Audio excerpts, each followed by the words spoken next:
Testing? Yes. Thank you very much for that great introduction, and thank you to the organizers of this event. We have a lot of distinguished speakers today. Of course, Richard Hoagland, as I'm sure you all know, and Richard Dolan, Timothy Good, Ed Grimsley. I feel like I'm opening for the Rolling Stones. And who remembers the first act, right? But I'll try to make this memorable for you. We're talking about the origins of the secret space program. And I'm going to introduce to you some things of which you're probably already very familiar, and yet in a different way perhaps than you're used to thinking about it. So don't be dismayed if at the beginning this does not seem relevant, because I will show you how and why it is. A seminal event for me in the secret space program began in June of 1947. No, I wasn't around in June of 1947, but historically it was a seminal event. And many of you have heard of the Maury Island affair, a very strange, bizarre incident that took place on the Pacific Northwest of the United States. Shortly after Kenneth Arnold, a pilot, gave us the term flying saucer that month, there was a UFO sighting. In this sighting, UFOs evidently crashed, rained debris down upon some civilians, killed a dog, according to the story, wounded a child, according to the story. And it led to a chain of events that are very, very unusual, and yet are evidence of something that took place 20 years later that shows us there was a deep connection between the UFO story, as it was promulgated back in the 1940s, and very serious political and military events of the next 20, 30 years. So, Maury Island affair, there's a UFO sighting shortly after Kenneth Arnold gave us the famous flying saucer story. And a man that we know as Fred Krisman claimed that he had been involved in that incident. He claimed that people had been hurt, that he had pieces of the UFO. And what happened was, individuals of the United States Army Air Force at the time visited Krisman and his partner, Mr. Dahl, and retrieved pieces of this so-called debris of the UFO. They got on a plane, the plane crashed, and both of these Air Force officers died. These are probably the first two victims, mortalities associated with the UFO phenomenon. The first two, there were many more since then, as any student of UFO history knows. So Fred Krisman is this strange guy, a strange background. No one knows too much about him. He seems to have been some kind of confidence man, some kind of criminal, a crook, but maybe also an intelligence agent. There is evidence that there were intelligence connections to his background. He was also somebody I like to call a wandering bishop, and I'll get to that story in a minute, because this is a striking aspect of this whole field that people have not covered because they don't understand it. Fred Krisman, 1947, seminal event in UFO history. He shows up again 20 years later, being investigated by a district attorney, Jim Garrison, in New Orleans, because of his alleged role in the Kennedy assassination. We'll come back to that in a minute. One of the people investigating the Maury Island affair and all of the UFO incidents that were taking place in the Pacific Northwest in 1947, in the months before and after the famous Roswell crash, was this man, FBI Special Agent in Charge, stationed in Butte, Montana. He was in charge of a bunch of files we call the SM-X files. According to the FBI's own documentation, UFO matters were classified as SM-X, Security Matter-X. These were the original X files. This man's name is Guy Bannister. Guy Bannister is a man who will come up again in our discussion 20 years later as a suspect in the Kennedy assassination. If you saw the movie JFK by Oliver Stone, this was Guy Bannister, the actor playing Guy Bannister. Now we come to another man called Jack Martin. Jack Martin's real name is Edward Suggs. He worked as an investigator for Guy Bannister. He was another bishop. We'll get to that story in a bit. He's probably the same guy as the name that comes up in the files of the Office of Special Investigations of the military as Agent Jack S. Martin, who was investigating UFO incidents in California in 1949. In the movie JFK by Oliver Stone, Jack Lemmon plays Jack Martin. I'm showing you these photographs from the film so you get a kind of context. If you've seen the film, you know that we're talking about real people, real individuals, and their real influence. Of course, Oliver Stone does not go into the UFO aspect of this case. These photographs have never been seen before in public. You're the first people in the entire world that is actually seeing these photographs because they're photographs that were given to me personally by a man who was involved with Jack Martin. Jack Martin, the Jack Lemmon character in JFK, the man involved, they say, in the Kennedy conspiracy in New Orleans, was also, in addition to being an investigator, in addition to being possibly a man investigating UFO incidents in California, in addition to being heavily involved in the group around Lee Harvey Oswald in New Orleans in 1963, was also a bishop in a church, in a weird church, in a church that no one had ever heard of before, in a church that even Jim Garrison didn't understand. In his own documentation, in his own writings, going back to the House Select Subcommittee on Assassinations when the United States government was going through an investigation of the assassinations in the 1970s, Jim Garrison wrote a note, copies of which I have, saying, look into this church stuff because I don't understand it. Well, there's Jack Martin dressed as a priest in the 1970s after the Kennedy assassination. His friend and associate was David Ferrie. David Ferrie and Jack Martin both worked for Guy Bannister. David Ferrie, former Eastern Airlines pilot, rabid anti-communist, very much involved in anti-communist activities. He's another bishop of the same church as Jack Martin. And of course, he knew Lee Harvey Oswald, as we know, in the Civil Air Patrol. In the movie, that was David Ferrie, unforgettable guy in a fake wig and fake eyebrows, talking about enigmas wrapped in mysteries, wrapped in puzzles, wrapped in all kinds of things. So this is the David Ferrie character that made famous in the film. And this is an actual photograph of David Ferrie dressed again as a priest, as Jack Martin was. We have co-conspirators in the Kennedy assassination, as we will see, ties back to the UFO and the space program, who were involved in a strange church, a church that didn't really exist except on paper. And this is the church, the American Orthodox Catholic Church. If you review the FBI files, all of the investigations that were undertaken for the Warren Commission, and later by the House Subcommittee in the 1970s, this name will keep coming up, and no one does any background check on it, no one goes any further.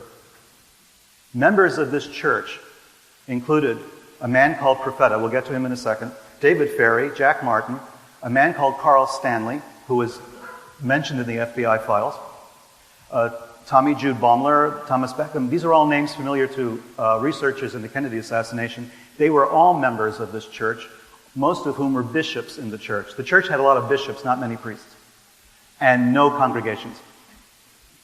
Seriously. Just bishops, no priests, no congregations. Rarely did they have a building. This photograph was taken in the only building I ever knew that housed the American Orthodox Catholic Church in the Bronx, where I'm from. And I knew the church personally. I knew these individuals personally. I knew this guy right here. That's Profeta, the guy who created the church. I knew him. And I was a member briefly of this group because I lived practically next door. And it's a long story, and I won't get into it now. I won't bore you with it. But the other names on this list are extremely important. Ferrie, Martin, we already know, involved in the Kennedy assassination conspiracy, at least according to Jim Garrison. Tommy Jude Baumler was a lawyer in New Orleans, and his claim to fame, as we found out only about a year ago, was that he was the man who incorporated another church, this one called the Process Church of the Final Resurrection, of the Final Judgment, rather, Process Church of the Final Judgment. This was the group that was implicated, rightly or wrongly, in the Charles Manson family, in possibly the Bobby Kennedy assassination. It goes on and on. There are all these churches that swim underneath the radar that had connections to intelligence agencies, the military, and as we will see, to the space program. This was Profeta. I knew this guy personally, a Ukrainian Orthodox priest who left the Ukrainian Orthodox Church to create this church of his own, the American Orthodox Catholic Church. He was picked by Thomas Dewey as the White House chaplain. There was an election between Harry Truman and Thomas Dewey. Everyone thought Dewey would win. Dewey was the Republican. Truman was the Democrat. Truman won by a narrow margin. And Profeta once showed me the letter that he got from Thomas Dewey appointing him as White House chaplain when Dewey thought he had won the election. This is how politically prominent and important he was. On the board of directors of the American Orthodox Catholic Church was J. Edgar Hoover, the head of the Federal Bureau of Investigation of the FBI, the man who gave us the X-Files and Guy Bannister and all the rest. J. Edgar Hoover was a member and on the board of directors of this phony church. Another member was Christopher Maria Stanley. He's now known as Saint Christopher Stanley. He was canonized by the guy who took over when he died. Close associate of all these guys. Ferry Martin tried to implicate him in the Kennedy assassination. He tried to implicate them in the Kennedy assassination. When Profeta had created the American Orthodox Catholic Church, he summoned all the other bishops who had been bishops with him in this church to go to New York and present their bona fides, their bona fides, their credentials to him and to Hoover. The only one who obeyed this was Carl Stanley, Christopher Maria Stanley. Christopher Stanley goes to New York, he goes to Profeta, he signs on, he goes back to his home in Kentucky, he's dead less than a month later, and only 2 weeks after the death of David Ferry, the mysterious death of David Ferry, another bishop in the same church. Suddenly the bishops of this church were all being killed. They were all dying under mysterious circumstances, all within a few weeks of each other. This story you have not heard before, because no one knows what to do with the material. No one knows what to do with this information. So when it comes to churches and guys in funny hats, there is some degree of mystery out there and confusion. This is the organization as I, over the years, uncovered it, starting with our friend Profeta over there, to Christopher Stanley, to David Ferry, to Jack Martin. These were all guys implicated in the Kennedy assassination, and they all wore funny hats. The connection was this, another funny hat, that's J. Edgar Hoover in his Masonic Shriner fez, because he was a Freemason, as I think we all know. So there's J. Edgar Hoover, to Guy Bannister, the guy who investigated the UFOs in 1947, the guy who was writing up all these telexes and letters headlined SM-X file, UFO sighting here, UFO sighting there. Down here is Fred Krisman. He was the guy that Bannister was allegedly investigating. And next to Krisman, there's Profeta again. Profeta, who was on the same board of directors of a church as J. Edgar Hoover. All these people working in concert, all these people working together, a phony church, mysterious goings-on, and really weird hats. So what does all this have to do with the space program? You're sitting there thinking, okay, this is all very strange, but what are we here for? Well, let's fall back a little bit. We'll start to see the threads come together. In the United States, the space race began on Halloween 1936. And you're looking at this charming group of individuals down there, relaxing in front of a rocket. These were America's first rocket scientists. People like Jack Parsons, Theodore von Karman, and this is the launch at Arroyo Seco in California on October 31st, 1936. The very first launching of a rocket by American space engineers.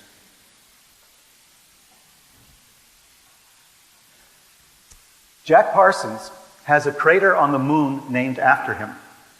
Jack Parsons was a co-founder of the Jet Propulsion Laboratory, JPL, at Caltech in California. When you watch the space shuttle launches or you read anything about it, you'll always come across JPL all the time. He was a co-founder of JPL. Crater on the moon named after him. Solved a lot of issues regarding solid fuel storage of rocket material. And at the same time, he was a follower of Aleister Crowley. The Aleister Crowley, the infamous magician who created his own cult, his own religion. Parsons himself, at the same time he's working on rockets, for the U.S. military, he's also conducting rituals in the desert trying to summon angels and demons. I'm not making this stuff up, in case you're wondering.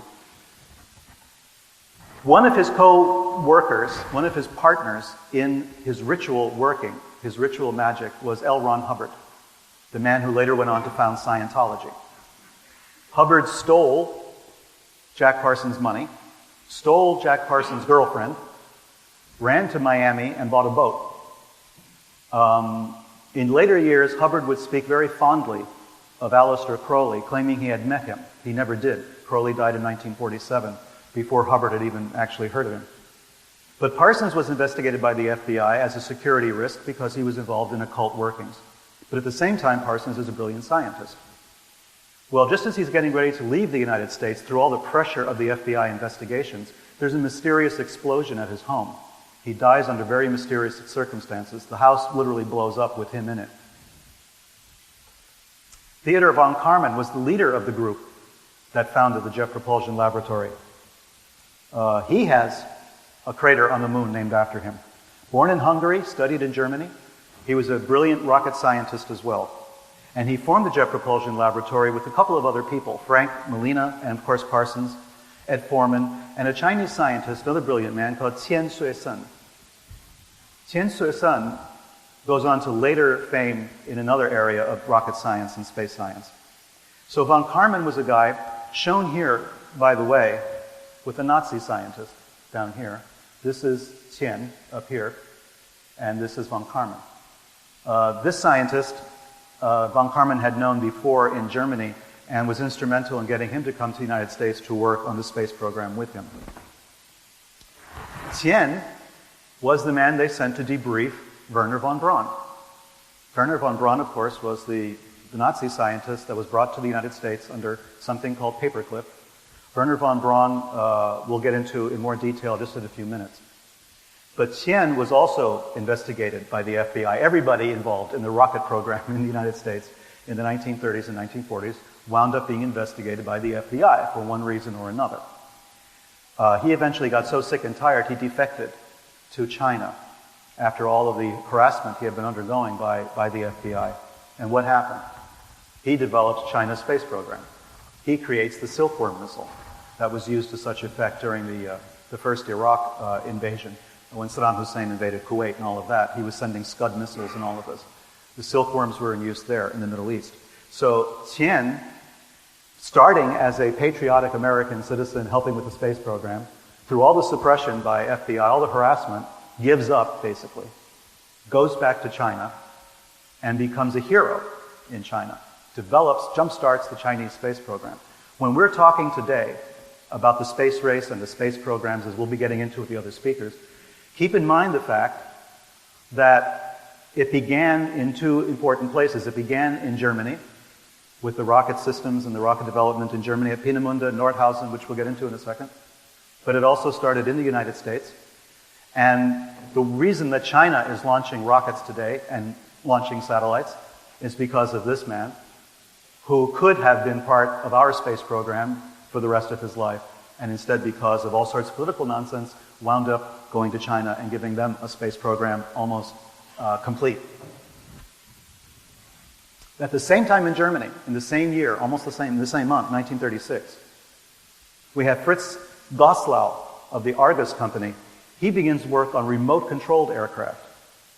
And a few years later, December of 1942, we have the first launch, successful launch of the V-1. If you've been following History Channel stuff about World War II and the Blitz and all of that, you'll know about the V-1s and the devastating effect that they had. This is a picture of the V-1 at the time, and this is another one. Later termed the world's first cruise missile. These were launched from aircraft. The V-1 would drop from a plane and then go on its way. Aimed at London, of course, and later, as we know, at Antwerp. Devastating weapon, resulting in almost 23,000 civilian deaths at the time. But at the same time, back in 1941, we have the first jet-assisted takeoff launch in California by the von Karman group. Jack Parsons is here. We have Jack Parsons right here watching the takeoff of the first jet-assisted takeoff plane, a jet-powered plane. So here we have the rocket scientist who's also an occultist and the follower of Aleister Crowley and a member of all kinds of other occult organizations involved in these important events of the rocket program. In 1944, of course, we have the V-2. The Germans launched the V-2. Actually, more people were killed making the V-2 than were killed by the V-2 because of slave labor in Germany and because of the concentration camp labor that was brought to Nordhausen and later to Mittelbau-Dora concentration camps and the factories attached to Buchenwald. More people were actually killed making these V-2s than were actually killed in suffering under them. So the Nazi rocket program, as we know it, started at Peenemunde, was later relocated, and the person in charge of this was General Walter Dornberger, and his assistant was Wernher von Braun. We'll get back to them in a second. Another important personality in aviation medicine this time was Dr. Hubertus Struckhold. He's a man in charge of all sorts of horrendous experiments on living persons in the camps, and yet is considered the father of aviation medicine. He was brought to the United States.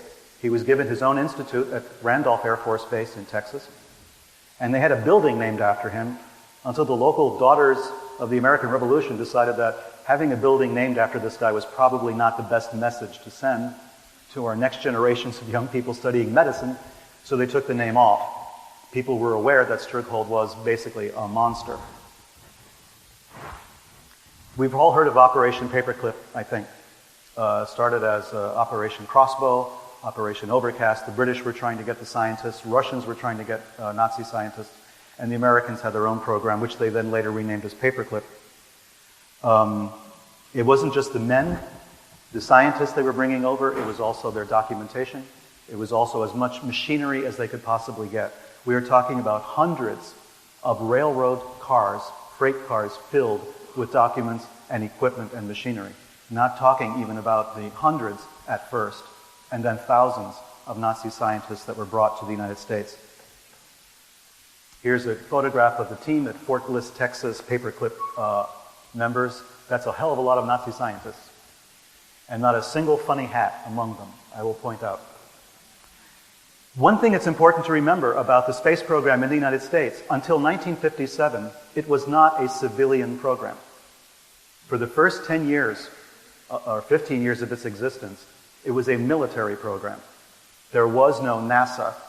The National Aeronautics and Space Administration had not been created yet. So all of these people worked for the military. The rocket program was a military program. And you have to remember that's the origins of the space program, was with the Army, which later became the Army Air Force, which later became NASA. The space program went under NASA. These were supposed to be our Nazis, right? We were sold a bill of goods. The United States was told us, oh, these people are not really Nazis. They were Germans, they were scientists, they were helping out, they were working for us, they really weren't believers. Yeah, right. Why then, if this is so, did we bring the best and the brightest to the United States, give them whatever they wanted, all the resources that they wanted, whatever they needed, whatever they asked for? And the Soviet Union was the first country to launch a satellite into space. If they were really working for the United States and they had become born-again American patriots and card-carrying Republicans, yes, Republicans, how did it happen that we didn't get a rocket into space, we didn't get a satellite into space, that the Russians were the first? Well, what happened? Weren't they sabotaging our space program since the very beginning? These are the true believers. This is just a handful of the people you'll come across when you research this. Walter Dornberger later becomes the head of NASA. Later gets a board position with Bell Aerospace in the United States. Is considered a rabid Nazi by military intelligence officials who are doing background checks in Germany. They've got witness statements, they've got documents, they've got everything they need to put Dornberger in jail for the rest of his life. Those documents are buried. Wernher von Braun was an SS major. There are photographs of Wernher von Braun in an SS uniform. The SS was not the Rotary. It was not the Boy Scouts. You didn't just, kind of join the SS because it would further your career. That that didn't work that way. In order to join the SS, you had to prove your racial purity, going back to the year 1750. There had to be no Untermenschen in your background, right? No Jews, no Gypsies, no Slavs, no Democrats. Nobody like that in the background of your racial purity. You had to prove this, and you had to maintain a certain degree of involvement with the SS all the time. The SS was a pagan cult. The SS forbade mention of Christian holidays even in their documentation. The SS was extremely pagan, was extremely anti-Christian, anti-Jewish, anti-everything else. If you had a rank of major in the SS, you did not get that automatically. You got that because you proved yourself. And Werner von Braun was proven later to have been involved in meetings discussing slave labor requirements for the rocket systems at Peenemunde and also at Mittelbau. He was involved in these discussions. He knew about the killings of prisoners, the torture of prisoners. He was involved in all of that. It didn't matter to Werner von Braun. At the same time that he's working for us, we bring him over under Paperclip. He's now in the United States. What is he doing? He's sending classified materials out of the country to his comrades back in Germany. We know this. It's part of the documentation. It's part of the record now. These files have been declassified. Werner von Braun was working against the United States almost from the beginning. This is a scandal, But yet we consider him the father of the American space program. I mean, he's the one who got us to the moon, right? Kurt Debus was the first director of the Kennedy Space Center, the first director of the Kennedy Space Center at Cape Canaveral in Florida. He was a member of the SS and the SA, the Sturmabteilung, right, the brown shirts, the stormtroopers, two other Nazi organizations. This is the man who turned in his friends and co-workers to the Gestapo if they made disloyal remarks. This was a true believer, once again. As I say, he was an SS officer. The Allies considered the SS a criminal organization for very good reason. And yet, we put this guy in charge of the Kennedy Space Center. Theodor Zobel, another scientist, performed experiments on prisoners in the wind tunnel experiments. We brought him over. He worked for us. Hubertus Struckel, as I mentioned, tortured prisoners, killed people just for experiments, dumped them into freezing cold water to see how long they would survive. Stuff like that. Jumpstarts the Aviation Medicine Institute at Randolph Air Force Base. George Rickey, very famous Nazi, murdered prisoners personally murdered them at the Mittelbau-Dora site. Right, is given positions with American corporations in the United States. Emil Salmon worked as an engineer at Wright-Patterson, as you can see. He torched a synagogue. Heinz Gesicke, rocket engineer. His family in the United States during the war was spying for the Nazis. He was fine. He was okay. Denazified. Otto Ambros. We've all heard of Otto Ambros, probably. Executive at IG Farben. This is the guy involved in administering the experiments in Zyklon B, the gas that was used in the death camps. He gets a job with W.R. Grayson Company. Leonard Alberts gets a job with the Bechtel Corporation. All big American corporations, all very important members of the military-industrial complex. His co-workers hated him, that he was just too Nazi even for them, and some of them were Nazis. Didn't hurt him at all. They moved him from position to position, but they kept him on.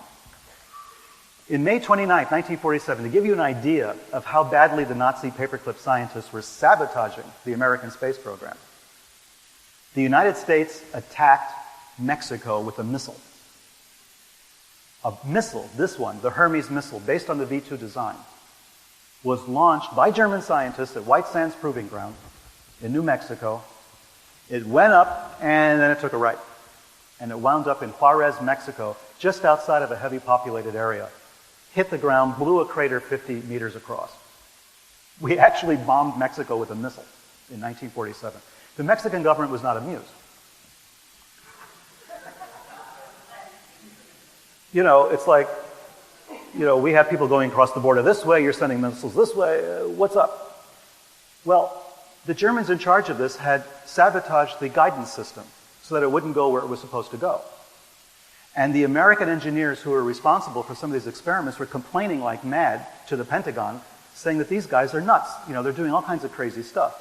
They are not really on our side. Well, We're going to now move into another area. But just for a second, we think about this situation, this scenario. We had German scientists working for us, stationed at military bases in the United States, who were totally unmonitored. They could leave the base at any time. They would go walking through town. They opened up mailboxes. They were receiving mail from Europe. They were sending mail out to Europe. A lot of it went to Eastern Europe because they had colleagues who had been taken by the Soviets in order to help their German scientists, Nazi scientist colleagues in the Soviet Union and in the Eastern Bloc. They were sending American blueprints over to East Germany and to Russia. At the same time, they're working in the United States. These records have since been declassified. Not all of them. I mean, God forbid we should declassify records that are 60 years old from World War II, right? You know, you're wondering right now, is there a secret space program? Well, there was a secret space program in the 1940s, for sure. There was a secret space program in the 1950s. We didn't know what was going on. As an American growing up with the threat constantly of the atomic bomb, and, you know, the Russians were going to bomb us and we were all going to die, and I had to hide my head under a desk because that would save me. Growing up with this, we thought that Werner von Braun was a good German. He was not a Nazi. He was on our side. Later, only in the last few years, have we been able to find out that these guys had never been really on our side. They were true believers in their cause. The Nazi Party was not just a political party. You know, it was not Republicans and Democrats, or like we have in the States. It was not people concerned about if we're going to have an ordinance for running a cable line or water or sewer. They cared nothing about that. The Nazi Party was a cult of true believers. Just because they lost the war doesn't mean they lost their true faith. So they maintained it through thick and thin. They looked down on their captors in the United States. To them it was a toss-up. Do we go to Russia? Do we go to the United States? There was no ideological choice being made. It was strictly a pragmatic one. Where are we going to get the best deal? You know. They were operating on their own. They were operating with their own agenda. So in 1947, we have the Cold War. First, we bomb Mexico, and we apologize for that later. Then we have the Kenneth Arnold sighting. We have the Maury Island affair. We have famously Roswell. In 1947, that same year, the CIA is created. The Department of the Air Force is created. A year later, Truman defeats Dewey. I mention this because of the relationship to the other incidents that we're talking about. In 1950, the Korea War begins. Okay, so now we're in Cold War mode. Russians have poured across the border into North Korea. Okay. The brainwashing thing starts. Everybody's freaking out about the weird science that the Russians are using to brainwash American soldiers. Okay, a person very involved in this, in all the hysteria around this, in 1952, holds a seance in a farmhouse in Maine. The man is, no, not the Pope, not the funny hat guy, the other guy, Andrija Puharich. Andrija Puharich was a medical doctor, he was an inventor, he was a military man, a captain in the army, stationed at Camp Detrick, later Fort Detrick, Edgewood Arsenal later, he was stationed at. This is the area of the United States, the military that's involved with chemical and biological weapons. Puharich, however, was involved in trying to weaponize paranormal abilities. Puharich's focus in 1952, as early as 1952, is how can we use ESP, telepathy, all these things, in a military capacity. Since now we're facing a Cold War with people who use brainwashing methods, Puharich suddenly becomes a hot ticket item. He's talking about using the human brain and the powers of the brain to do all sorts of horrible things to people. He brings together 9 people in a seance. Now, it doesn't make a lot of sense when you realize who these people are. One of them is Arthur Young. Some of you may have heard of Arthur Young. He wrote a lot of very well-received books, The Reflexive Universe, The Geometry of Meaning. Arthur Young was a great guy. He was the inventor of the Bell helicopter. He sold his rights and all of that. He left military engineering, military development at the end of World War II in order to pursue full-time his interest in the paranormal. He studied yoga, Eastern religions, ESP, psychokinesis, astrology, you name it, he was into it, Arthur Young. His wife, Ruth Forbes Hayne Young, she was also at the seance. So we have Arthur Young, the inventor of the Bell helicopter, the guy who created the Bell helicopter along with Larry Bell, his partner. We have his wife, the excessively nomenclatured Ruth Forbes Payne Young. That's all her husband. So she's married first to a Forbes. John Kerry, our presidential candidate, was a Forbes. This is a very old, very famous family. She was married to George Lyman Payne. Payne was a direct descendant of one of the signers of the Declaration of Independence, and related, coincidentally, to an actor called Robert Treat Payne. Long story. But anyway, Ruth Forbes, also married to a Payne, also married to Arthur Young. Not at the same time, one after the other. She has a son, Michael Payne, who then gets a job at Bell Aerospace through Arthur Young's influence, because Arthur Young helped create the company. Her son needs a job. He gets him a job at Bell Aerospace in Texas. Her best friend is Mary Bancroft. Mary Bancroft was the longtime mistress of Allen Dulles. Allen Dulles, as you know, was a famous head of the CIA, the one that Jack Kennedy fired over the Bay of Pigs when he told Dulles he was going to split the CIA into 1 million pieces. Allen Dulles was the one who was fired by Kennedy and who later wound up on the Warren Commission investigating Kennedy's death, very conveniently. So these are two people, two of the 9. So Michael Payne's boss, right, the boss of Michael Payne, Arthur Young's son-in-law, is none other than General Walter Dornberger. And he's shown here. That's Dornberger over here, and that's Himmler over here. And they all got hats. So these are all guys. So Michael Payne has these direct connections right back to Paperclip, back to the space program. Michael Payne's wife is also named Ruth. She's Ruth Payne. Ruth Payne is a Quaker. She likes folk dancing, walks on the beach, candlelit dinners, and the Russian language. Allegedly, she's studying Russian. That's Ruth Payne. That's Michael and Ruth in Irving, Texas. That's Ruth Payne again. She's sitting way over on the left. Here is a woman called Marguerite Oswald. Here is Marina Oswald. The picture was taken on November 22nd, 1963, the day that Kennedy was assassinated. That evening, they're photographed in Ruth Payne's living room in Irving, Texas. It was Ruth Payne who got Lee Harvey Oswald the job at the Texas School Book Depository, right on the route where he would be able to assassinate the president. That's Ruth Payne. Ruth Payne had visited Arthur Young and her mother-in-law, Ruth Forbes Payne Young, in Philadelphia in September of 1963. She had Marina Oswald, this Russian defector, the wife of Lee Harvey Oswald, and her children living with her in her house. What was she talking about to Arthur Young, I wonder? Did she ever mention the fact that, hey, I got this Russian defector and his wife living with me in Irving, Texas, Lee Oswald? Maybe you heard of him. He was a Marine. He defected to the Soviet Union, wanting to become a Russian citizen. He redefected back to the United States. He did all of this, and the guy's still only 24 years old. That's pretty good for a 24-year-old. A Marine, somebody involved in the Atsugi Air Base and radar technicians, a guy who spoke Russian fluently enough that his Russian-born wife thought he was Russian. Now, I don't know about you. I've studied a lot of languages in my time. I mean, Mandarin, Spanish, French, Italian. I've done a lot of languages. I've studied Russian. Russian is a damn hard language to learn. And yet this young kid with hardly any formal education, just barely got out of high school, joins the Marines and learns to speak fluent Russian like that, so much that he can convince Marina that he's fluent, that he's a native Russian.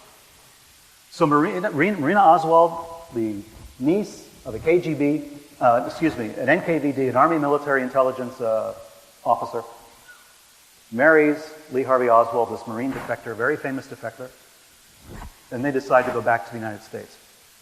Ruth Payne wants to learn Russian. That's her story. Oh, I'd love to learn Russian from Marina Oswald.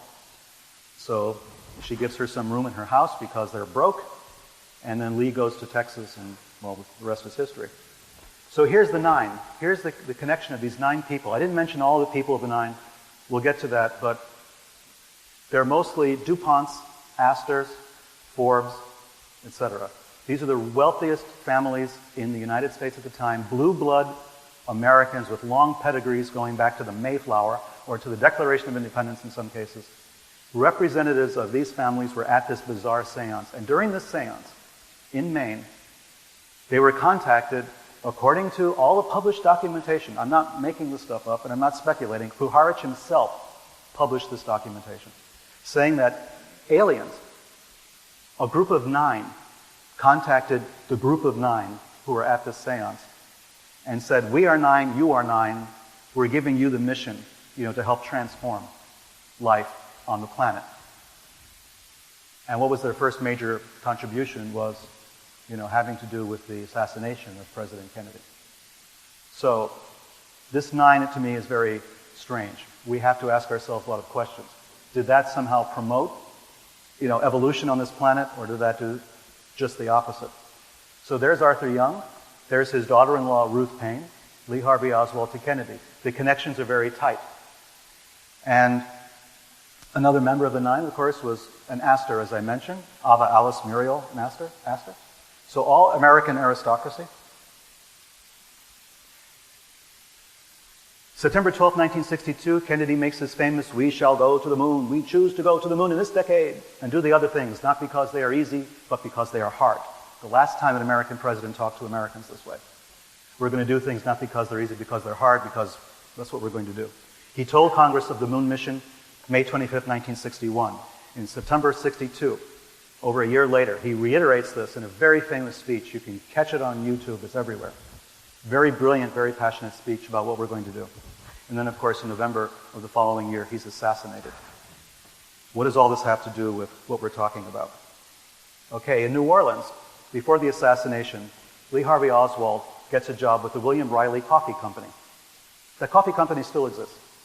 He went down there to get a job. He worked for a short time. He quits. He tells a coworker, "Hey, I've just found the pot of gold at the end of the rainbow," according to the quotation. He's getting a job at NASA. Well, in 1957, the Russians sent up a Sputnik, and that scared the hell out of the American military establishment. It scared the hell out of the American people. They said, "We have all these Nazi scientists, what are we getting for our, what bang for the buck are we getting here? So we have to do something about this." And so they put the fear of God into the Nazi scientists and said, "Okay, listen guys, enough is enough. We fooled around enough. Now we have to actually do something." And so the government took control of the space program away from the military and gave it to a civilian organization, NASA. The problem with that was they moved the Nazi scientists from the military to NASA. So it was a change in name only. Suddenly you have military scientists who were Nazis, who were true believers. Now they're working for a civilian agency for NASA under the U.S. government. We didn't really change anything. Direct military control was lost, but the Nazis were still in command. After the assassination, Lee Harvey Oswald leaves the William Riley Coffee Company. He never does work for NASA, although we find out that he was probably working out of an office at the NASA site that was an employment agency for the CIA. This is something that's also come up recently. Anyway, he leaves William Riley. He leaves New Orleans, goes to Texas. After the assassination, his co-workers also all get jobs at NASA. At NASA. They're coffee company clerks, and they got jobs at NASA. As I mentioned, Ruth Paine had visited his wife, visits Arthur Young and his wife. Arthur Young believes, or he's been told, that he's been in contact with these 9 supernatural beings. Andrea Puharich, the guy who organizes this, the captain in the army involved in weaponizing the paranormal, he's the guy who discovers Uri Geller, the Israeli psychic who bends spoons by looking at them. He brings Uri Geller to the United States. He gets him involved with the Sanford Research Institute, run by Scientologists, as it turns out. All this other stuff is going on. Uri Geller eventually says he got tired of it. He thought that he was being run by Puharich as an intelligence asset. He really felt that Puharich was an intelligence agent running him as an agent for one of the intelligence agencies. But part of that program was that he felt from time to time he was being put in contact with extraterrestrial beings. Geller was mystified by what was going on in his brain by all of this. Now, whether you think about Uri Geller as being genuine or not, or a player or not, or whatever, Geller is pretty open and honest about his relationship with Puharich. He didn't like him, he distrusted him, and eventually he cut off relations with him. As I said, Ruth Paine finds Lee the job at the Texas School Book Depository. So then in New Orleans, after the assassination, Garrison remembers David Ferry, Jack Martin, all these guys, Guy Bannister. He conducts his own investigation. And he finds that all of these guys were bishops in a church, except for Guy Bannister, who was like the Pope or something, of the Vatican in New Orleans. And then Guy Bannister and Fred Krisman were the guys who jump-started the UFO thing in 1947 after Kenneth Arnold. So he calls in Fred Krisman. Guy Bannister is dead. He died in 1964, again mysteriously. So Fred Krisman then is called in. He's interrogated. Nothing much comes of that. So what was the secret space program, from my point of view, from the 1940s? We bring in Nazi scientists to the United States. In 1947, we have the famous Roswell incident. The Roswell debris, we know, is taken to Wright Air Force Base, eventually Wright-Patterson Air Force Base, Wright Field at the time, which is the same place where we bring Walter Dornberger, Werner von Braun, and everybody else preliminarily. We bring them all together. All these guys are together in 1947 in one place. At the same time, we have all these UFO sightings. We have Nazi scientists in the space program. We're afraid the Russians have the bomb. As it turns out, a lot of people had the bomb in those days. We have a group of wealthy Americans, all involved in the militarization of the paranormal. And they make this contact with this extraterrestrial group called the Nine. I wrote a book called Sinister Forces. The very first volume is called The Nine. And it focuses on this strange bit of connections. We have this family, this group of families having a seance in 1952 in Maine, talking to aliens in a spaceship hovering over the Earth, they say. And then later we find tendrils leading out from that seance directly to the Kennedy assassination, among other things. But the Kennedy assassination being the most important and the most obvious one. If you follow the Kennedy assassination, you may know of a guy called George de Mohrenschildt. He was a Russian CIA contract agent who eventually helped in some way Lee Harvey Oswald and Marina. He was involved with them. He commits suicide before he has to give an interview about all of this. In his book, his notebook, his address book, when he was after he was found dead, was the phone number of a man who was also involved with the Nine. I mean, Lee Harvey Oswald was surrounded by so many bishops and so many members of the Nine, the poor guy had no chance, you know. I mean, he was basically surrounded by people who all felt they had some sort of mysterious mission, and Lee Harvey Oswald was the guy in the middle. Oswald himself didn't have much of a connection this way. Connection to military intelligence, probably. That fluency in Russian, which should tip you off right away in those days. But the rest of the connections to the Nine, to the assassinations before and since, are incredible. They're astonishing.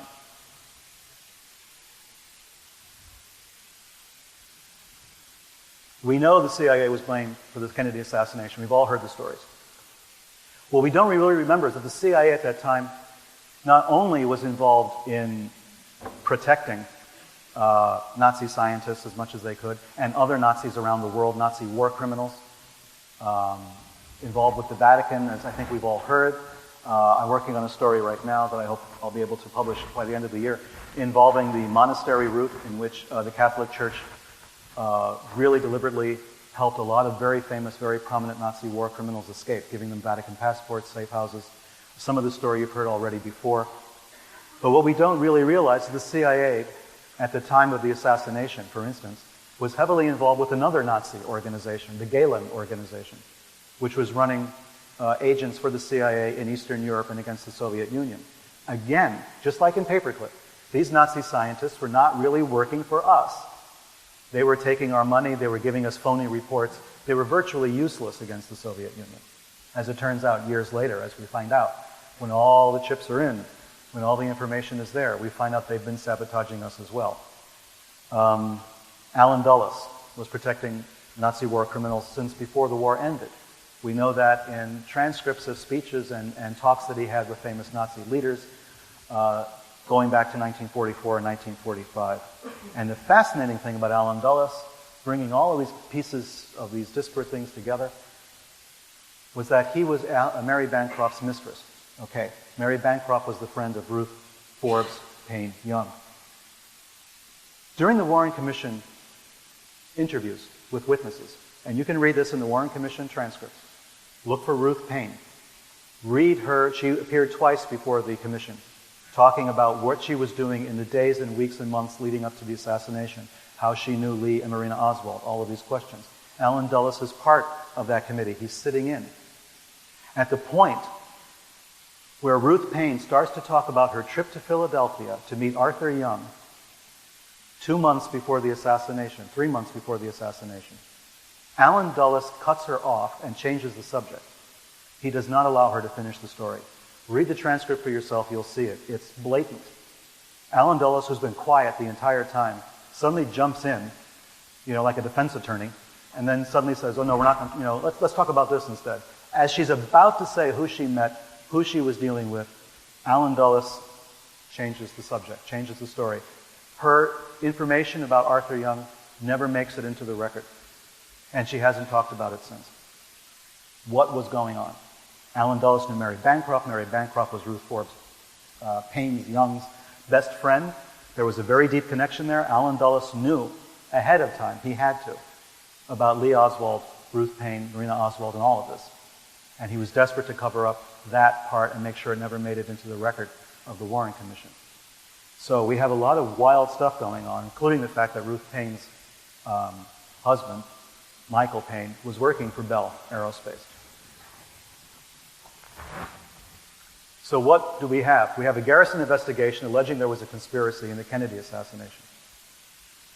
The problem with Garrison trying to prove all of this is that he had a cast of characters nobody would believe, right?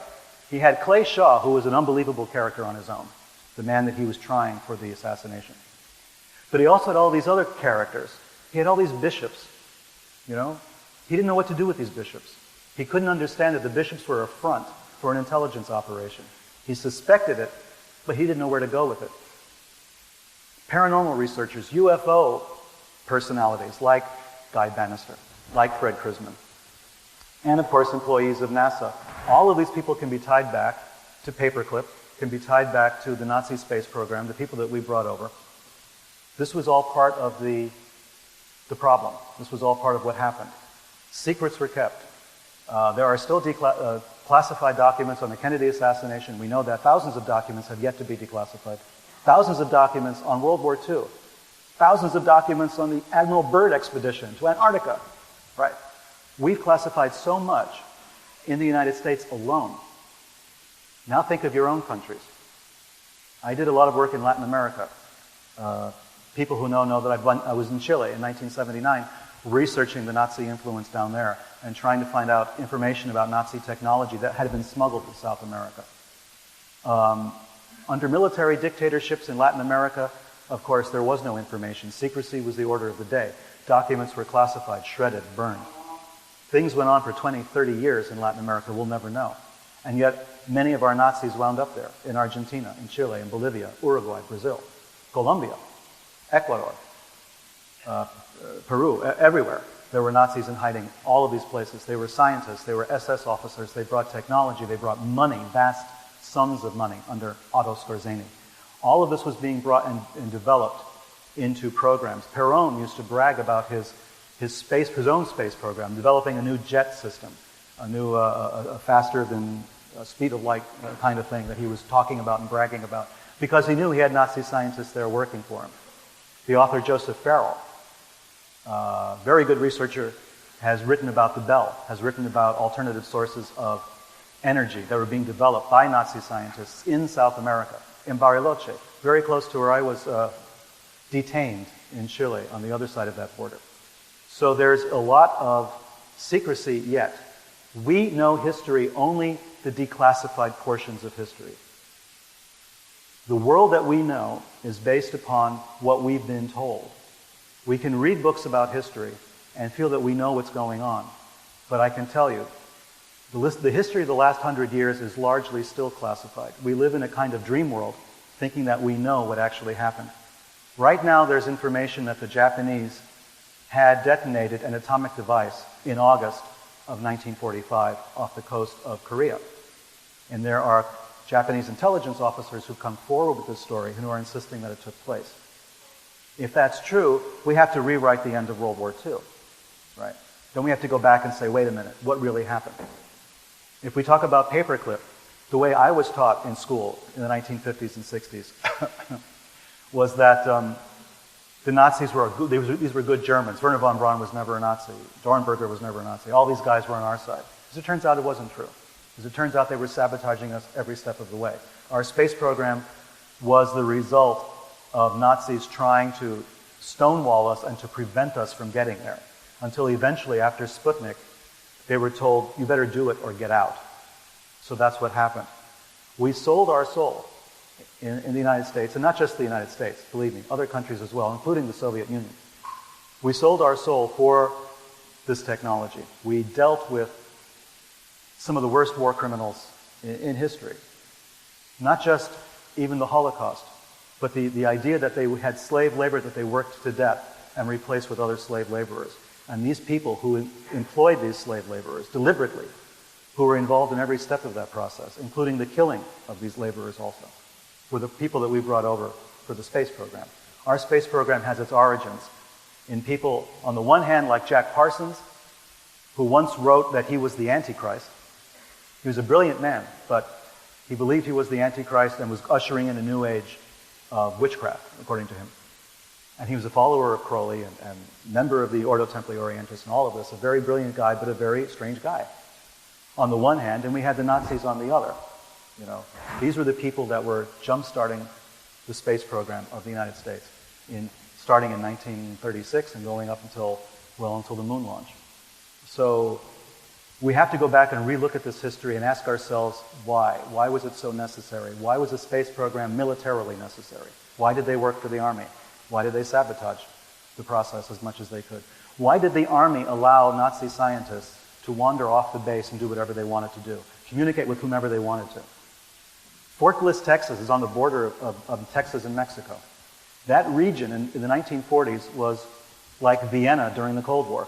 It was a place where spies hung out with spies.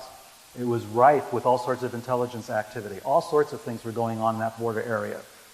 All the way from the California, Mexico border all the way through Texas, all the way to Brownsville. There was a lot of cross-border traffic. A lot of very strange individuals crossed that border. A lot of military people, a lot of intelligence people. The Nazis were still running spies after the end of the war because they were protecting Nazi assets. They were protecting SS officers who were making their way into the United States from Latin America, and people making their way from the States into places like Argentina, being paid for by Nazi gold. So we have to reevaluate the history of the world since 1945. We have to go back and look at it again. If we want to know what happened, what's going on with the space program, and about breakaway civilizations, about motivations to create a space program for the rich and the powerful, we have to go back to this period of time. We have to understand why it was that we could deal with the Nazis so easily, why it was we thought that was the best thing that we could do, why we gave them carte blanche, allowed them to do whatever they wanted to do, why we bent over backwards for these guys. Murderers. Some of them wound up in positions of tremendous influence in South America. Klaus Barbie became head of the secret police in Bolivia, an official government position. At the same time, he's running drugs, guns, and assassinating communist leaders, socialist leaders, or anybody he particularly didn't like, not only in South America, but in Europe. There were assassinations taking place in Spain, in France, in Germany, on the orders of people like Barbie and Operation Condor in South America. This is all part of our history. These are not footnotes. You know, we're being told they're footnotes. We're being told it's not central to what actually happened. I tell you, though, that's not true. As anyone who knows, who's traveled in those countries, knows, the stranglehold that the Nazis and the Germans in general, but the Nazis specifically had on the economies of those countries, on the culture of many of those areas, was incredible. You know, and in some cases still is. So, who benefited, right? Civilian control of NASA began in 1957. The Nazi scientists remained in place. They were there at the very beginning of the UFO era. Many people believe the Nazis had developed the very first prototypes of the flying saucer, of wingless aircraft, of alternate energy, of the atomic bomb. The Luftwaffe had a map of Manhattan in which they were trying to estimate the damage an atomic bomb would have and how many people would be killed. This map was developed in 1943. We know the evidence is there. We just have to keep looking. Something else was going on. What they told us was not the way it happened. And now my fear is, in the United States, because we have the Patriot Act and because we have all sorts of ways to stifle inquiry, to stop information from getting out, more secrets can be kept, more programs can be instituted about which we will know nothing until it's too late. Kennedy was perceived as a threat to the program. He had signed treaties with the Soviets, promised not to invade Cuba. This was against the Nazi ideology. This was contrary to a Nazi platform, not an American platform. Kennedy was a very popular president, But his idea of cutting a deal with the Soviets and essentially saving the world from thermonuclear war in 1962 was disregarded because many in the military thought we should have gone to war. The Nazi right-wing coalition was very strong. In the United States, it still is. If you look at who finances and who helps a certain political party in the United States, you're going to find that there's tremendous support from Nazi and neo-Nazi organizations for that political party. One party in particular, not the other. So you're going to ask yourself, well, what is all this about? President Reagan, of course, was heavily supported by something called the World Anti-Communist League. The World Anti-Communist League was populated almost entirely by Nazis, former Nazi officers, former people who had worked against the Soviets, working for fascist and Nazi dictatorships. And it was incredible stuff because they were true believers. George Patton famously said we were pointing our guns in the wrong direction when we went after the Nazis. We should have gone after the Soviets. There's a lot that we could talk about, and I don't have the time, I don't think. How am I going for time?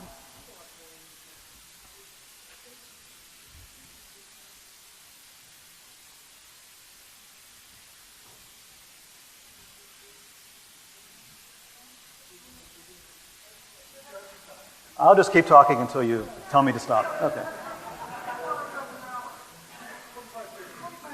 Really? Oh, cool. Okay. In that case, the pause that refreshes.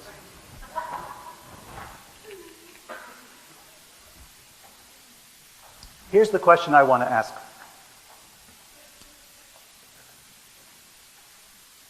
What more was there at stake? Why was Kennedy killed?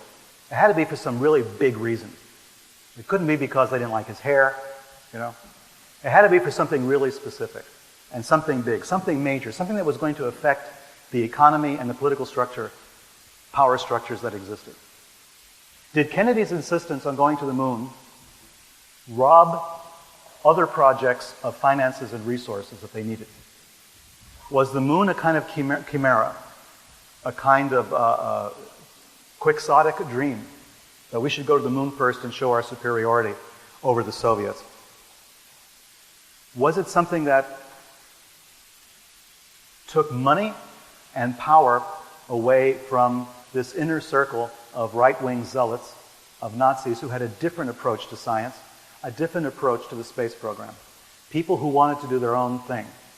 And that Kennedy's insistence that we're going to put all of our money into the space program took away power from them, gave more power to NASA, but took it away from the military and took it away from other projects. So was there, in the 1960s, a secret space program? We talk a lot about the military-industrial complex. President Eisenhower warned us about that in his farewell address when he left office. And we've focused on that to a great deal, but we don't really know what it is. We know it has to do with guns and the Army. But remember that the military also was developing rockets, jet propulsion, various types of missiles. NASA was solely occupied with visiting other planets, according to its brief. Its space science was satellites going to other planets. It was a non-military application of space technology. The military was still involved in their own aspects of space technology. And this involved missiles, it involved alternate sources of energy, it involved different types of aircraft that could fly at tremendous speeds. About 18 months ago, as an example, I was invited to participate as an observer in a meeting of former intelligence officers out in Las Vegas. Go figure. And during the course of that time that I spent there, we visited several military installations, and we had to have all sorts of security checks done and all of that. And you've all heard of Area 51. Well, there was a presentation given, much like I'm giving one now, on Area 51 by one of the guys who was there, who spent his lifetime there. And he was very bitter about the fact that even the CIA could have an association where former spooks could sit down and chat and have drinks and talk about their failures or successes. But that the guys at Area 51 could not. They're still bound by secrecy laws of things that happened back in the 1950s and 1960s. You might remember the U-2 incidents. You know, the Nazis had the V-2, we had the U-2. And the U-2 was our stealth plane that took photographs of the Soviet Union, of other countries. It was a spy plane. That, of course, was developed at Area 51. That was where it was housed. That's where it was based. So all of this took place at Area 51. And Area 51, according to popular understanding, was a military installation, a military base. That's not exactly true. It was an intelligence operation. It had nothing really to do directly with the military. It was an indirect relationship that was had at Area 51. So you had the development of the U-2. People, of course, always say they were back engineering, reverse engineering spacecraft or UFOs and that sort of thing there. This guy would not talk about that, of course. He poo-pooed the idea. But his presentation began with a picture of an alien and the theme song from the X-Files. Right. So he starts his presentation this way, and of course everybody laughs politely or nervously. And then he goes on to give his talk about Area 51, and thank you. He says I have until 3 o'clock. No, sorry. Don't worry. Oh, I've got a lot more presentations in here. Believe me, we could do this all night.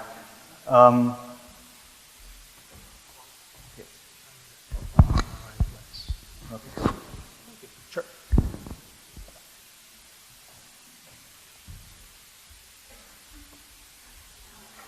So he went into a lot of detail about what happened up there and how we lost more of our CIA agents in a single accident involving Area 51 than we ever lost in the field. So there was a lot going on up there, and that's still classified. He still can't really talk about it, not even to a group of former intelligence officers who had all signed secrecy oaths and everything else, and he still couldn't go into it. You know, so his presentation was rather thin.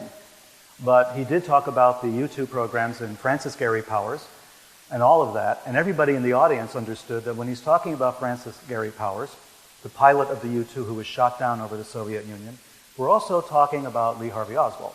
We're also talking about Oswald's involvement with that particular part of the space program, because Oswald was stationed, as we know, at Tsugi Air Force Base in Japan, which was one of only 2 bases in the world at which the U-2 would take off from. That was the base where it was kept. So the flights from Japan went over the Soviet Union, and Oswald's job as a radar operator was in the room with the traffic controllers that were sending up the U-2s. So every time we turn around in these major political events, we run across the space program again in some way, shape, or form. It was insidious. It involved all sorts of aspects of American life, things that we would never expect.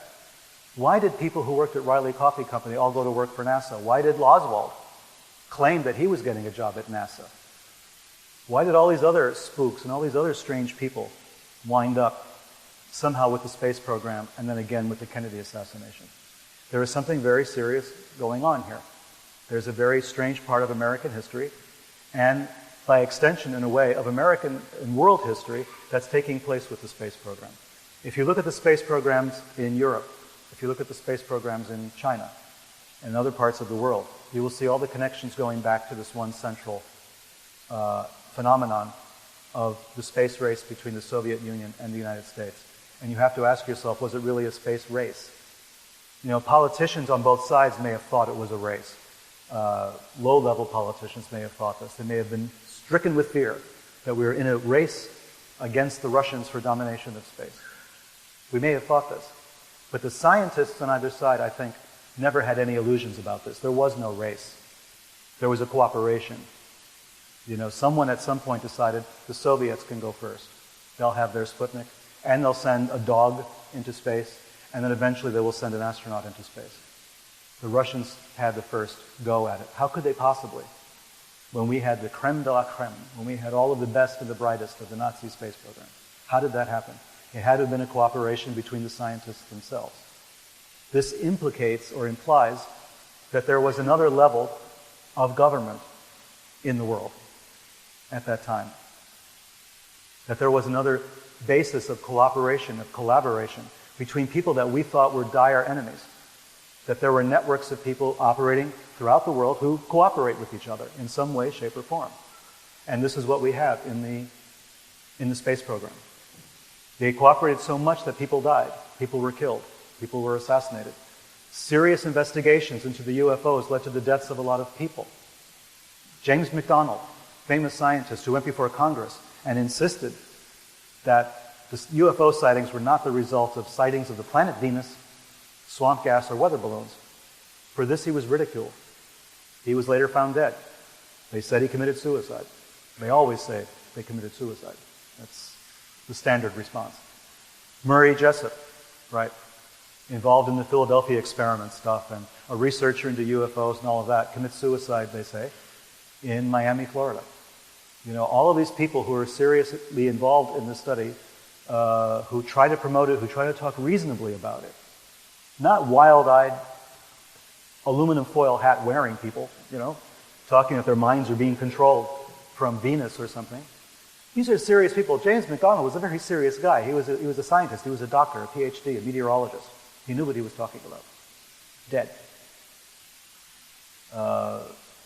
Jessup, a very reasonable guy, a very sort of scientific-minded guy, not the kind of wild-eyed guy who would believe anything that anybody ever told him.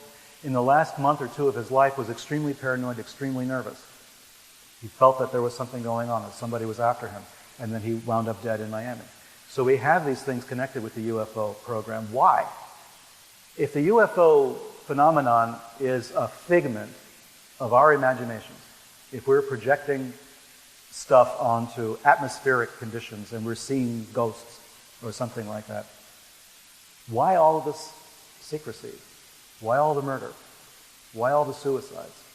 What does that have to do with just believing in 6 impossible things before breakfast? There's something very serious, something that points to people who are willing to spill blood in the furtherance of a goal or an objective. And the best example we have of that in the last 100 years has been, of course, the Nazis and the SS. People who thought that to kill huge numbers of people was justified for a kind of spiritual reason. The Nazis believed very seriously. This was not propaganda. They believed very seriously in the idea that in the blood is the spirit. They believed that your race carried a spiritual component and that those of inferior races, quote unquote, were inferior spiritually, so it was okay to kill them. In fact, it was necessary to kill them to purify the rest of the planet, to purify the race. This was something they believed very sincerely. And they looked to American scientists who came up with this idea in something called eugenics and the race science program. So, when you have people who believe that the ends justify the means, when you have people who believe that murder is acceptable, even on a huge scale, because of the responsibility they have to jumpstart evolution, the next stage of it, and then they lose a war, do you really think they're going to go away? Do you really think they're going to say, shucks, lost the war, I guess we're all going to become Democrats? It's not going to happen. It just won't happen. Many times I've told people the same example of Christianity. Christianity began and lived underground, in cemeteries, in catacombs, meeting secretly at night for over 300 years before it was accepted in the Roman Empire. 300 years. These people who believed in a kind of an impossible thing, a resurrected person, right? They kept on to that belief for 300 years. The Nazis lost their war in 1945, right? 65, 66 years ago. That's not a long time. You know. Some of them are still alive. Some of these people are still alive and they're still having influence in their own countries. They're having influence as far away as Australia. They're all over the place. You know. And as they die off, they have people who are following in their footsteps, people they've talked to, indoctrinated. They don't go away. This is a cult that does not disappear. The problem with this particular cult is that they're very well funded, and they have a lot of supporters in a lot of countries. I should say, including this country, but a lot of other countries. No one is immune. They're everywhere. Okay, and I'm not saying this out of paranoia. I'm the kind of person who generally does not behave that way or think that way. But the facts, the documents speak for themselves. The presence of Nazis and neo-Nazis in this world in general is growing. It's not going away. I travel a lot. The last 20 years especially, I've traveled to more than maybe 40, 50 countries. And I find constantly in airports, in developing nations particularly, copies of the Protocols of the Elders of Zion, this famous hoax that was invented by the the Tsarist secret police back before the Russian Revolution. I mean, they're being reprinted in local languages everywhere. Henry Ford, the American inventor who invented the assembly line for making automobiles, was a notorious anti-Semite. He was part of the origins of our military-industrial complex. His assembly line technology was used to make planes and jets and bombs and tanks and everything else. Here was a guy who was as anti-Semitic as Hitler, to whom Hitler gave the highest award that Nazi Germany could give to a non-German, in the same year that he gave it to Benito Mussolini. Henry Ford's writings are being reprinted around the world. His anti-Semitic diatribes that go on for pages and pages and pages are being reprinted and available everywhere. I've found it in airports in Latin America and on bookstalls and newspaper stands in Malaysia, in Indonesia, in Singapore. I mean, everywhere. Being offered as though it was true. Being offered without criticism, without critique. There's a beginning of a wave of this kind of anti-Semitic, pro-Nazi, pro-fascist sentiment that's taking place. And it's taking place everywhere. It's taking place in the United States as well as anywhere else. Because people are afraid. It's the fear that we've inherited. I talked briefly about Charles Manson. I made a passing reference to him. Charles Manson was brilliant in a sense. He said, "Get the fear." That was his famous slogan. Get the fear. Become afraid. Marry the fear. Become wedded to it. This way it cannot control you. Understand the fear. You know, feel it in your bones, and then you can get past it. The idea was to fear completely, and then not to fear anything anymore. Manson famously feared nothing. I mean, at the same time, he was a great manipulator. Fear is used to control. It's used to control us in the 1950s, as I was growing up in the Cold War. We believed at any moment we were going to be bombed by the Russians or the Chinese. I don't know how the Chinese were going to do it, but we were told the Chinese were going to do it. The Russians, of course, were going to bomb us at any moment. We were living with this every day. We heard the air raid sirens every week. They kept testing the air raid sirens, so we would always hear an air raid siren. At that time, I lived in Chicago, and the sirens would go off. You know, they kept testing them every week. At any moment, you know, we would hear these things on the wrong day, and we knew the day had come. We would be bombed. This fear made it possible for the military-industrial complex to grow. And then, you know, things kind of quieted down. The Soviet Union fell. The Cold War was, quote-unquote, over. Nothing else to fear anymore. Of course, that would mean tremendous loss of revenue for the companies that had been based on fear. So we needed something else. Right? We needed another enemy. So Saddam Hussein came along. He was very, very convenient for us. So Saddam Hussein was a new enemy, a new scapegoat. You know, new people to hate, new people to fight against, new people to raise an army against. So everybody was happy again back in the state of Connecticut, which is virtually run by the defense establishment. Everybody got their jobs back. And then, of course, famously, we had 9/11. Now, a lot of people will ask, do you believe that 9/11 was created by a conspiracy? I always tell people it doesn't matter. Look at what happened. Look at how 9/11 was used. That's what's important, really important. Because 9/11 was used the way, to go back to the 1930s, the way Hitler used the Reichstag fire. There was a fire. Definitely there was a fire. It took place at the German parliament. No doubt about it. What was in doubt was who started the fire. Hitler said they were communists. He said, there's a communist conspiracy in this country. It's going to destroy us. You have to give me all of the authority. You have to surrender your liberties, and I'll keep you safe. We know what happened. In 9/11, the same thing happened. We were told, oh, we have Islamic terrorists. They're everywhere. They're going to kill us. In order to be safe, you have to give me, the President of the United States, total power. We have to be able to spy on you. We're going to suspend habeas corpus. We're going to do all these things because we need to keep you safe. Well, what's the point then? What's the point of surrendering who you are and your identity for safety? You can only do that if you feel really, really afraid. It only works if there's fear. If there's no fear, in your right mind, you would never make that trade-off. Never. It would never occur to you to do that. It's only fear that makes it possible. So, as Manson said, get the fear. Fear is this great motivator of people, and fear is used to keep us from looking at what may have really happened, what may have really transpired. So, when we talk about a secret space program, as I've said before, why wouldn't there be a secret space program? Why wouldn't there be? We have a lot of people here. We're afraid of certain things, and the people with power are afraid of something else. The people with power are afraid this planet may become uninhabitable soon. They're afraid there may be wars over water. There may be wars over clean air. Whether or not you believe in global warming, whether or not you believe it was created by humans or not the issue. The people in charge, they won't tell you this, but they do believe in global warming. They do believe that the planet is gradually becoming less and less inhabitable. So there would be a secret space program. There would be a program to get as many of their people off planet as possible. Why not? Why wouldn't there be?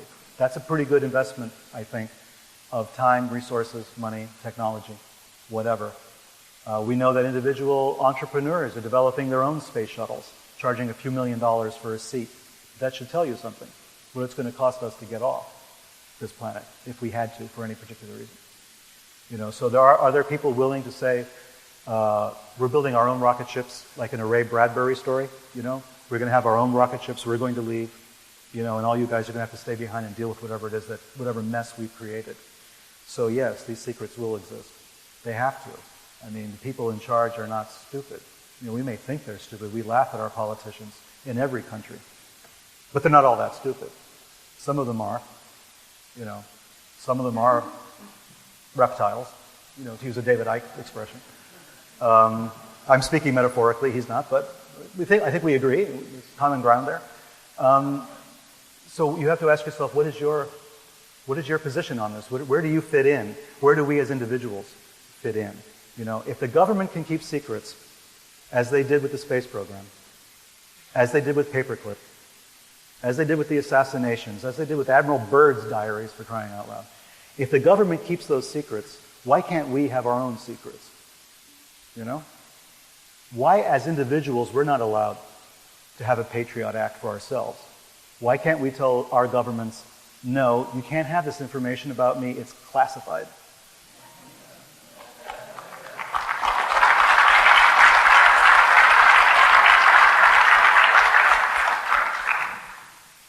A friend of mine, a guy called Norman Mailer, years ago during Watergate, came up with the idea that the people should have their own CIA. This was his concept. He said there should be a people's CIA, to work against the other CIA. We should be collecting our own information. Well, things like WikiLeaks have made this possible, right? The internet has made this possible. We have the information available to us. We can start digging. People do come out of the woodwork. They do start spilling their guts, There are people who are close to what's going on, who have a little piece of information, and they're willing to share it. And these people, when you put these pieces together, you can start to see what's really going on. That's a good thing. But also we have to have a way to protect our own information. This is the thing that governments will never agree to. They will say, wait a minute, we're keeping secrets. We have our classification systems. We have documents. We have things that you're not supposed to know because you can't handle the truth, as Jack Nicholson said. You can't handle it. But yet they give to themselves the right to know everything they possibly can about you. How does that happen? How does that work? So I think Norman Mailer was right. What you need is a way to collect information to defend yourselves against the collection of information against you. And there has to be a way to do this. And in the secret space programs that we're talking about, we'll continue to talk about today, you're going to hear about a lot of secrecy. You're going to hear about a lot of suggestions for new types of technology that have been going on. We know that technologies exist, for instance, that would give us free energy or close to free energy. And they've been in existence for a long time. We can't get access to that, because of government policies, because of secrecy, because of classified documents, because of the opposition by corporations. So our lives are on the line, because of these policies that are taken, these positions that are taken. And they're not taken by you and me. They're not taken by people in general. It's not all of us getting together and saying, why, no, we shouldn't have free energy. That's horrible. None of us would agree to that. And yet we have to accept it. And this is what's wrong. This is the kind of mentality that helped to support the space program back in the 1940s and 50s when we brought Nazi scientists over. We were not allowed to object. People did. People did. Jewish organizations wrote letters complaining to Truman, wrote letters complaining to the Pentagon about bringing Nazi scientists to the United States. Truman was on their side. Truman forbade the Pentagon from bringing Nazis to the United States. He said, no, we will not do this. This barters our soul. You can't possibly cut deals with these murderers. The Pentagon ignored him. That's how much power the president has, right? The Pentagon ignored him. They totally ignored him. And internally, the memos that have surfaced in the last few years show that they thought, well, the Jews are overreacting. They saw those films about the Holocaust. We can't trust their judgment right now. Excuse me? How could anyone who had seen the film clips in the late 1940s as they came out of Germany and were being showed at every movie theater in the United States, and all the soldiers coming back talking about liberating the camps, how could anybody have said the Jews were overreacting? They're just being emotional. I know. Must be that time of the month for the Jews.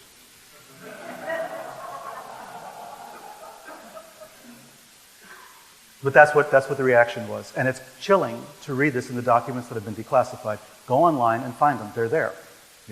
You can read this for yourself. It is astonishing. Read a book by Linda Hunt called Secret Agenda. Great book. Okay? She goes into a lot of detail. She reproduces these documents. It was very difficult to get a copy of this book in the United States after it was published. When I was researching Sinister Forces, and I was looking for a copy of Secret Agenda by Linda Hunt, I had to get a copy in French because there were no copies at all in the United States at that time. You could not get a used copy. You could not get a new copy. There was nothing. Luckily, I can read French. Otherwise, what's the point? But I did manage to get the book in French. Now you can get it, you can download it, but you can't get it in print. And here's a book that blew the lid off what was taking place with the Paperclip program and how we had been lied to by so many people regarding the Nazi background of people like Werner von Braun and Dornberger, Struckold, and everyone else. All the Nazis. We're talking thousands that were brought over. Not a few hundred, as normally the history books will tell you. Many more than that. And the Paperclip program went all the way through the 1960s, boys and girls. It wasn't just the 1940s or even the 1950s. It went all the way up to 1960 and beyond.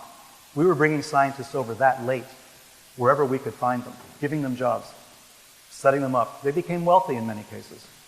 Von Braun did, Dornberger did, as they were plotting to kill political leaders and doing all sorts of other things. We gave them a lot of work and a lot of money, This is the information that we need in order to make decisions about who we're supporting, what programs we support, what policies we support. We don't know enough to make these decisions yet because we've been lied to for so long. But if we go on the supposition that everything is lies and we'll never know the truth, we will freeze. Our gears will freeze and we'll stop. We won't go any further. We will say to ourselves, well, we'll never know anything. It's all a secret. It's a mystery. We'll have to give up. Don't do that. Don't do that. Don't deny what people like the WikiLeaks founder was doing, or the people who are blowing the whistle to WikiLeaks, actually. Are all these people going on the line and saying, here's what's really going on. Here are the memos. Here's the real history of the world being told in these memos. Don't deny their sacrifice. They are trying to get this word out. They're trying to make every one of us aware of what's really going on. It makes for very sad reading, of course. Some of it is chilling. Some of it is just depressing. But we need to know. We need to know what's really going on. Are we... Oh, if officially we're not, no problem. But I won't keep you going very much longer. I think you've heard what I have to say. I think that the other speakers are going to have their own angles in all of this and expand it even more. But I just wanted to give you a lot of things to think about. Think about the assassination of Kennedy because it brings all of these elements together in very unusual ways. Think about the weird churches that were involved because we know more about them today than we knew even 10 years ago or 20 years ago. These churches are still involved. They were involved in Iran-Contra. They were involved in the former Yugoslavia, in all of the fighting that was going on there. Church leaders, their names are connected to all of this. They're still running operations. It's still a covert ops organization. The American Orthodox Catholic Church, you'll find them everywhere.